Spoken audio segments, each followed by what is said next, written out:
사건 사고입니다. 대한민국 법원이라는 사이트에 접속하니 응답 없는 페이지라는 안내창이 뜹니다. 어제 오후 전국 법원 홈페이지 접속이 일시적으로 중단되는 현상이 나타난 건데요. 대법원 법원행정처는 디도스 공격이 의심된다며 선제적으로 홈페이지를 차단했습니다. 이처럼 최근 여러 정부기관 홈페이지에 디도스 공격이 잇따르고 있는데요. 관련 소식 김예린 기자가 전해드립니다. 법원 홈페이지 주소를 누르니 사이트에 연결할 수 없다는 문구가 나타납니다. 아예 빈 화면만 보이거나 접속 대기창이 뜨기도 합니다. 전국 법원 홈페이지에 오류가 발생해 접속이 됐다 안 됐다를 반복했습니다. 접속 장애가 발생한 건 사건을 검색하거나 주요 판결을 열람하는 대국민 서비스를 제공하는 사이트로 전자소송이나 법원 내부망은 접속에 문제가 없는 것으로 파악됐습니다. 원인 파악에 나선 대법원 법원행정처는 디도스 공격이 의심된다고 밝혔습니다. 디도스는 순간적으로 과도한 트래픽을 발생시켜 서비스를 마비시키는 사이버 공격입니다. 대법원 법원행정처는 악성 공격으로 의심되는 접속을 오후 3시 20분쯤 발견하고 즉시 접속을 차단하는 조치를 내렸다며 사이트가 전면 중단되거나 서버 장애가 발생한 건 아니라고 밝혔습니다.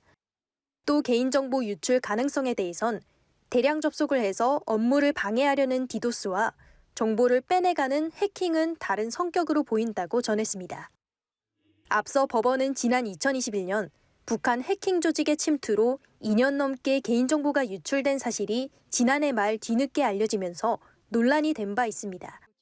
최근 정부기관 홈페이지를 상대로 한 디도스 공격이 잇따르고 있는 가운데 지난 5일에도 국방부와 합동참모본부 등의 홈페이지가 디도스 공격을 받아 접속이 지연됐습니다. 이와 관련해 과학기술정보통신부는 친러 성향 해킹 그룹의 소행으로 추정된다고 밝혔습니다. 연합뉴스TV 김예린입니다. 다음 사건입니다. 건물 한 채가 불에 활활 타고 있습니다. 강한 화염과 건물을 가득 채운 연기에 내부 상황이 잘 보이지 않을 정도인데요. 어젯밤 9시 47분쯤 충남 홍성군에 있는 카센터에서 불이 난 겁니다. 신고를 받고 출동한 소방당국은 신고 30여 분 만인 밤 10시 20분쯤 불을 완전히 껐는데요. 이 불로 다친 사람은 없었지만 카센터 건물 한 동이 모두 불에 탔습니다. 소방당국은 정확한 화재 원인과 피해 규모를 확인하고 있습니다.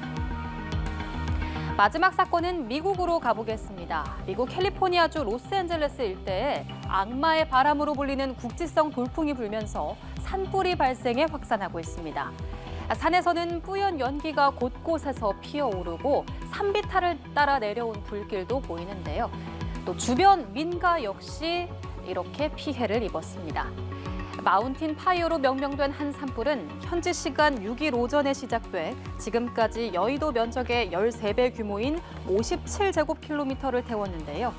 현재 주택 등 3,500채가량이 위협받고 있으며 소방당국은 주민 만여 명에게 대피령을 내렸습니다. 소방당국은 800여 명의 인력과 헬기를 투입해 진화를 시도하고 있지만 현재까지 불길이 전혀 잡히지 않은 상태라 추가적인 피해가 우려되는 상황입니다. 지금까지 사건 사고였습니다.